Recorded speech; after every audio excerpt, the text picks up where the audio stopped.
Sir नमस्कार। नमस्कार जी। Sir क्या नाम है आपका? रमेश कुमार जावला। रमेश कुमार जी, कहाँ से आए हैं आप? मैं दिल्ली बवाना से आया हूँ जी।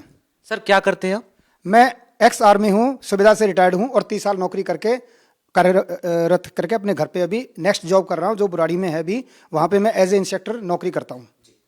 रमेश कुमार जी, एक बात आपसे जानना चाहेंगे कि संत रामपाल जी महाराज जी से नाम दीक्षा लेने से पहले आप क्या भक्ति साधनाएं करते थे?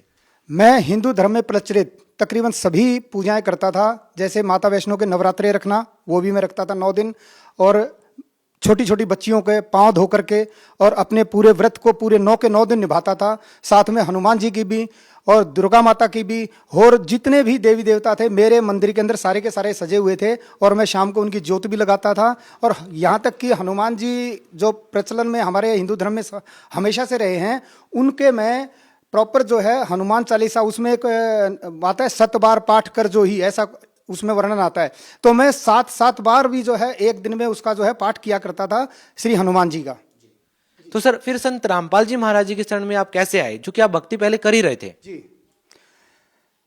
ये भी एक अपने आप में भगवान की कृपा ही कहूँगा मैं, क्योंकि मुझे कुछ ऐसी प्रॉब्लम हो गई थी जो किसी भी पंडित से, ओझा से, तांत्रिक से, शाणे से, जिसको कहते हैं शाणे घर न खाणे, लेकिन फिर भी मैं शाणों के पास भी मुझे जाना पड़ा अपने निवारण के लिए। मेरी भक्ति तो किसी काम आई नहीं, साथ में उनकी भी जो है जो भी क्रियाएं उन्होंने करी वो भी किसी काम नहीं आई। ये बड़ी हैरानी की बात है और मैं सोच करके अचरज में पड़ गया हूँ। मैं खुद गीता जी को डेली नित्य एक पाठ भी करता था। मुझे उस गीता जी में भी कुछ अटपटा सा लगता था, आगे कुछ लिखा है पीछे कुछ लिखा है, मेरे को खुद को समझ में नहीं आता था। फिर मैं टीवी के ऊपर भी अन्य गुरुओं के सत्संग भी सुनता था जब भी मुझे मौका मिलता। वो भी जो भक्ति बताते थे उसी हिसाब से मैं भक्ति भी कर रहा हूँ और फिर अपने तरीके से भी कर रहा हूँ, गीता जी को भी पढ़ रहा हूँ। लेकिन ये कैसे हो सकता है कि मुझे लाभ ना हो? लेकिन जब मैं सतगुरु रामपाल जी महाराज की शरण में आया और फिर मुझे सतगुरु रामपाल जी महाराज के बताए अनुसार जो मैंने भक्ति करी, तो उन्हीं देवताओं ने मुझे लाभ देना शुरू कर दिया। तो ये एक अपने आप में प्रश्न चिन्ह खड़ा करता है कि जो बाकी धर्मगुरु बता रहे हैं क्या वो सही है, क्या उस अनुसार आपको लाभ हो सकता है? पवित्र गीता जी के 16वें अध्याय के 23वें श्लोक में स्पष्ट लिखा है कि शस्त्र विधि को त्याग कर जो मनमानाचरण करते, ना तो उनकी गति होती, ना उनको कोई सुख होता, ना उनका कुछ भी नहीं होता। और हमारे से वही करवाया जा रहा है। और हमने जब सदगुरु रामपाल जी महाराज की शरण में आने के बाद उन्हीं मंत्रों का, उन्हीं भगवानों का स्तुति करी, तो हमें वही भगवान लाभ देने लग गए। तो आप सोच सकते हैं कि ये जो भी करवाया जा रहा है ये सब गलत है, मनमाना आचरण है, और मनमाने आचरण से आज तक कभी किसी को लाभ नहीं हुआ, इसलिए हमें भी लाभ नहीं हुआ था। मैं आम जनता से प्रार्थना करता हूं और अपने विचार स्पष्ट तौर पर रख रहा हूं कि जो हमें पवित्र गीता जी में लिखा गया है एज इट इज नहीं बताया जा रहा है, उसके विपरीत बताया जा रहा है। कभी भी कहीं पर भी गीता वाचक के पास आप जाइएगा, वो सिर्फ मौखिक बोलेंगे कि गीता जी में ये लिखा हुआ है, गीता जी में ये लिखा हुआ है, लेकिन कभी भी आपको उसका पेज नंबर, श्लोक नंबर खोल करके नहीं दिखाएंगे।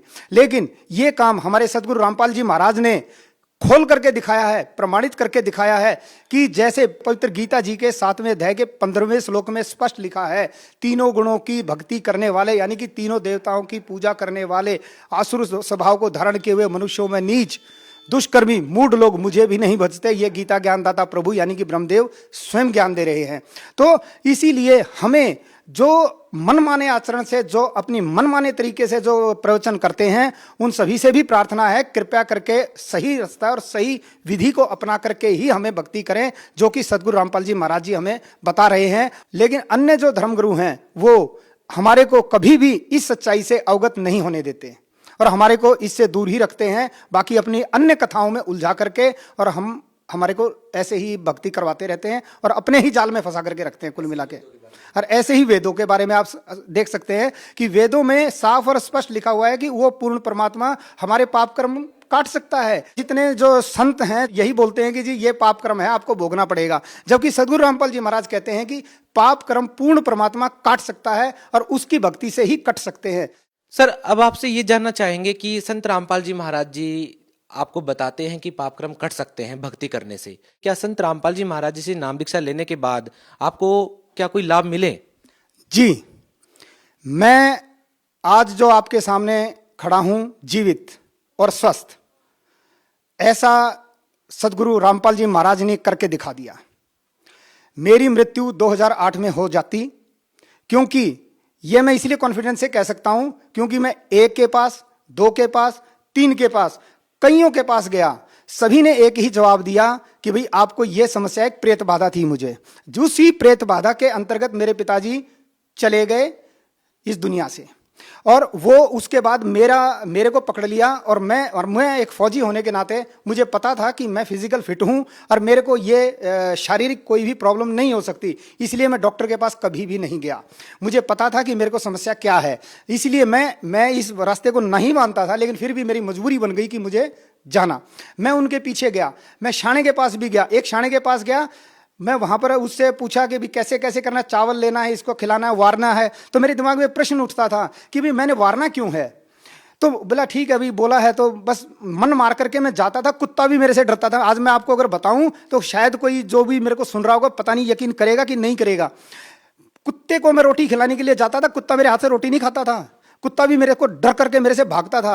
मैं गाय के नजदीक से निकलता था, गाय भी खुट्टे के चारों तरफ ऐसे जैसे तोड़ देती है खुट्टा, ऐसे भागती थी बुरे तरीके से। तो मुझे तो पता चल जाता था कि हाँ भाई मेरे अंदर वो है, वो दिखाई इंसानों को नहीं दे रहा है लेकिन जानवर को दिखाई दे रहा है। उसके बाद मैं ब्रेक मारता था गाड़ी के, मैं गाड़ी चला, मैंने बहुत गाड़ी चलाई है, मैं ब्रेक मारता था, मेरे से ब्रेक नहीं लगता था, और लास्ट में बिल्कुल एंड पॉइंट के ऊपर आकर के जब एक्सीडेंट होने वाला होता था तब जाकर के मुझे जो है ब्रेक लगते थे। मैं कई बार बचा ऐसे। तो अपने मन में ये धारा कि अब तू कभी भी भाई गाड़ी नहीं चला पाएगा, अब तुझे गाड़ी चला देना छोड़ देना चाहिए। तो मैं गाड़ी चलाना मैंने छोड़ा तो नहीं, लेकिन अब कम कर दिया मैं, क्योंकि मुझे मौत नजर आने लगी। वैसे भी मुझे पता था कि मेरा शरीर डेली काला पड़ गया था। आज आप देख सकते हैं मैं बिल्कुल एकदम हठा कट्टा चंगा आपको नजर आ रहा हूं, और कॉन्फिडेंस भी, और सारा भगवान ने सब कुछ दे दिया मुझे। और उस समय मैं काला पड़ गया था, बिल्कुल सूख गया था, और मेरे अड़ोसी पड़ोसी भी ये कहते थे कि भाई ये जो है मतलब हो गया, इसको कुछ हो गया। वो जो हो गया वो मुझे पता था। मैं फिर ये इसी तलाश में रहा कि जब मैं इन भगवानों से थक गया, पूरी पूजाओं से थक गया, पूरे शाणों से थक गया, पूरे जो है पीर पैगंबरों से भी थक गया, चारों तरफ से बिल्कुल निराश हो गया, तब मेरे एक दिन दिमाग में आई कि तू गुरु बना कोई। अब गुरु ही इस रोग को काट सकता, बाकी कोई नहीं काट सकता। चलो भाई, अब मैंने गुरु की तलाश शुरू करी। जब मैंने 2007 में गुरु की तलाश शुरू करी तो उस समय जो पिक्चर में थे वो आसाराम जी थे। तो आसाराम जी का टीवी के ऊपर, और बाकी और एक दो बाबा और थे जो डाडी डूडी वाले थे। तो मेरे को जो है उनका जो बाहरी जो सिस्टम है वो अच्छा लगा, मैं उससे प्रभावित हुआ। और मैंने वो प्रभावित होने के लिए मैंने बोला चलो इनसे नाम लूंगा मैं, इनको पता करो कहाँ हैं। मैंने जब पता किया तो वो अहमदाबाद में थे कहीं, बोला अहमदाबाद में है। मेरे मन में फिर एक प्रश्न उठा, अहमदाबाद तो हरियाणा है, यहाँ से दिल्ली से बहुत ज़्यादा दूर है भाई, मैं हरियाणा का रहने वाला हूँ वास्तविकता में। तो भगवान से मैंने एक प्रार्थना करी, है भगवान यहीं के रोहतक तक के नज़दीक मिल जाए तो मेरा काम साथ ठीक ठाक बन जाए। बाकी गुरु की महिमा का इतना जब मुझे पता नहीं था, लेकिन मेरे मन में धारणा आई कि मैं यहीं कोई नज़दीक से मिल जाए तो मेरा काम बन जाए। तो मेरे को जब ये प्रॉब्लम थी तो मेरी बहन को भी पता था मेरी प्रॉब्लम का, जो कि पिंजौर में है भी। उन्होंने मेरे से पहले नाम ले रखा था 2-3 साल पहले, 2005 या 6 में। तो मेरी बहन, मैं छुट्टी पर आया हुआ था, तो मेरी बहन का मेरे पास कॉल आया कि भैया आप आ जाओ। तो मैं पिंजौर गया, वहाँ पे एक सीवण के पंडित हैं, सीवण एक गाँव है करनाल के पास है, तो वहाँ पे मैं उनके पास गया। तो उन्होंने, पंडित जियों ने, वो दुर्गा के पुजारी थे, उन्होंने एक इतना मुट्ठी भर के मिर्च जो है मेरे को मंत्र अभिमंत्रित करके और मेरे को दे दी, बोला इसको खा जाओ।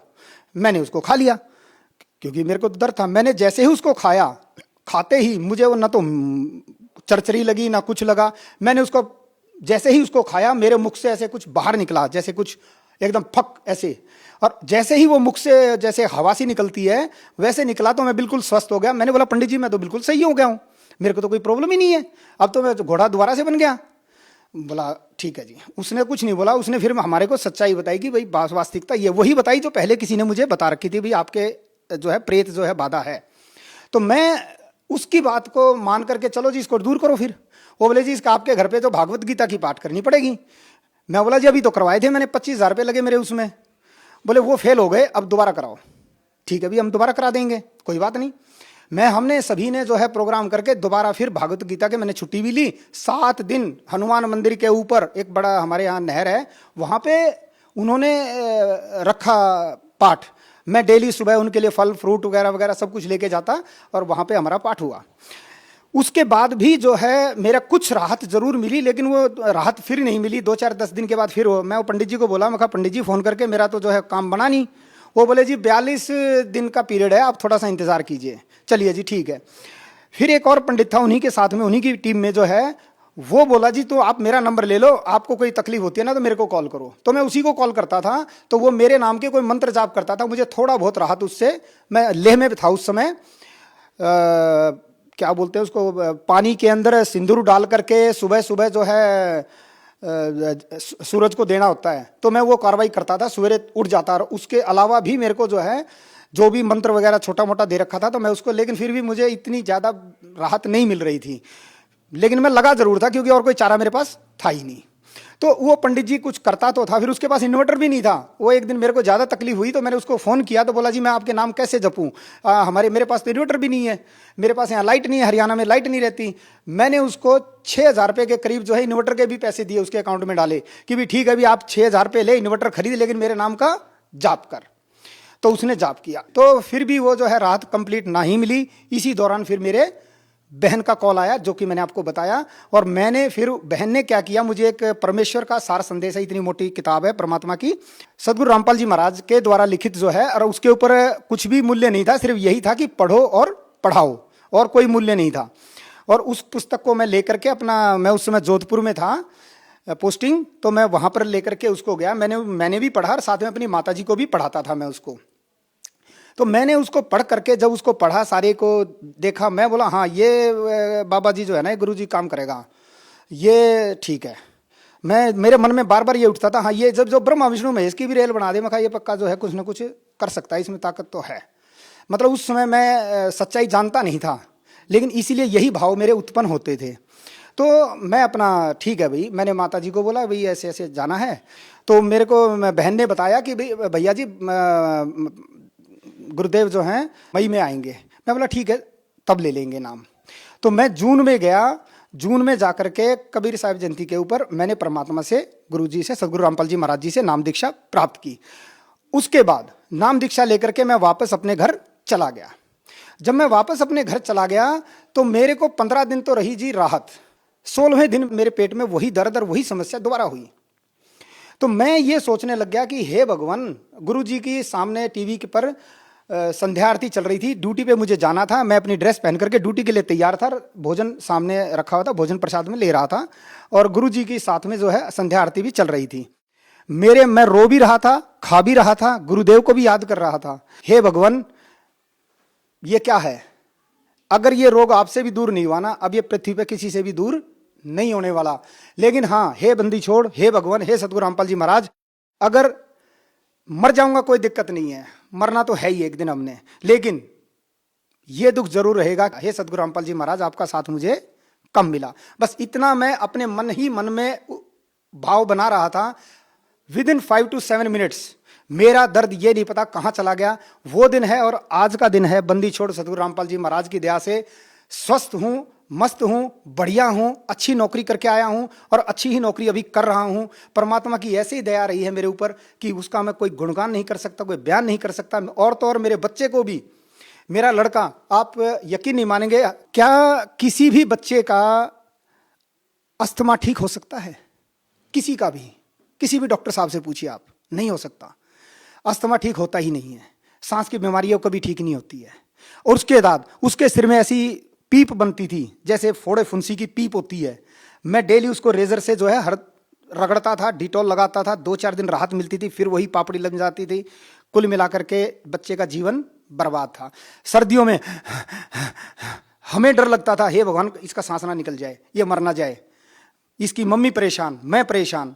तो फिर भगवान से ही अरदास करते थे, हे भगवान कुछ करो। उस बच्चे का आज सिर का फांस भी दूर हो गई है, वो पीड़ा भी दूर हो गई है, पीप भी बननी बंद हो गई है, और श्वास की बीमारी तो पता ही नहीं चली कहाँ चली गई है।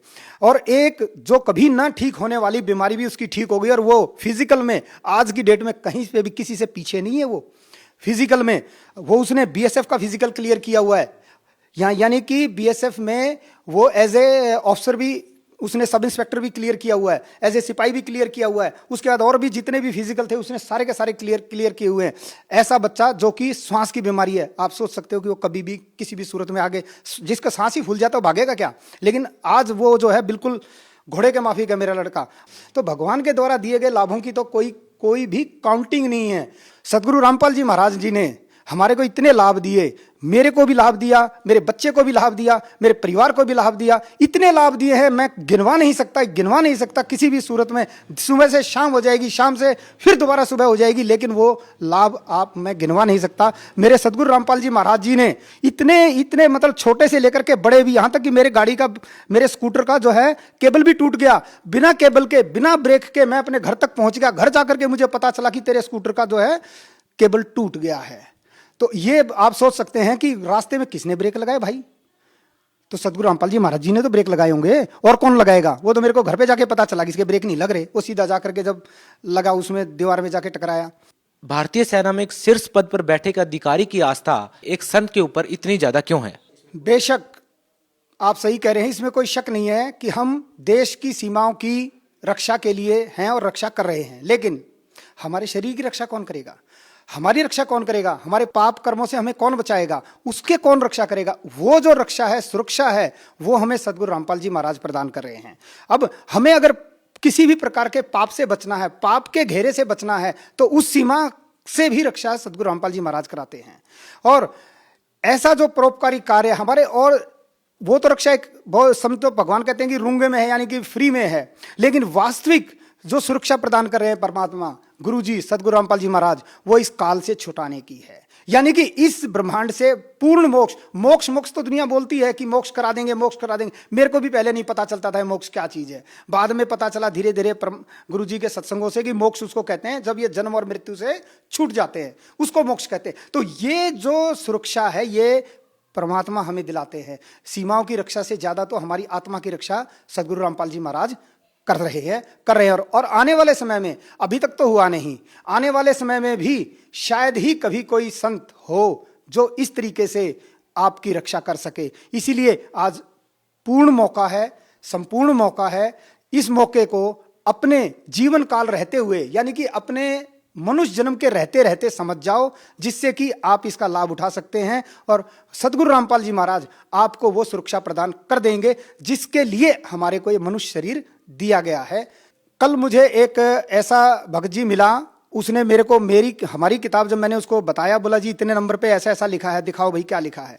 तो मैंने उसको देखा तो वो बोला, मैंने इसके बाद इसको पढ़ना बंद कर दिया, ये तो उल्टा लिखा है बोला इसमें। तो मैंने उसको ये बोला कि मैंने आंखें बंद कर ली हैं, अब बताइए क्या है, दिन है कि अंधेरा है, अंधेरा है कि रात है? बोला जी दिन तो दिन ही है। मैंने आंखें बंद करी है तो मेरे लिए अंधेरा है, लेकिन वास्तविकता में वो दिन है। मेरे आंख बंद करने से सच्चाई छुप नहीं सकती, जो सच्चाई है वो तो सच्चाई ही है, तो उसको पढ़ने में ही हमारा हित है। तो सभी भक्तात्माओं से प्रार्थना है, इस परमात्मा सदगुरु रामपाल जी महाराज द्वारा लिखित सभी प्रमाणित पुस्तकों को पढ़िए। फिर भी अगर आपका कोई शंका रहता है तो हिंदू धर्म के जितने भी ग्रंथ हैं उनको भी खोलिए और उन दोनों को टैली कीजिए, मिलाइए, मिलान कीजिए। मिलान करके जब आपका पेटा भर जाए, जब आपको संतुष्टि प्राप्त हो जाए, उसके बाद आप इस पथ पर आगे कदम बढ़ाइए। बहुत बहुत धन्यवाद जी। सत साई।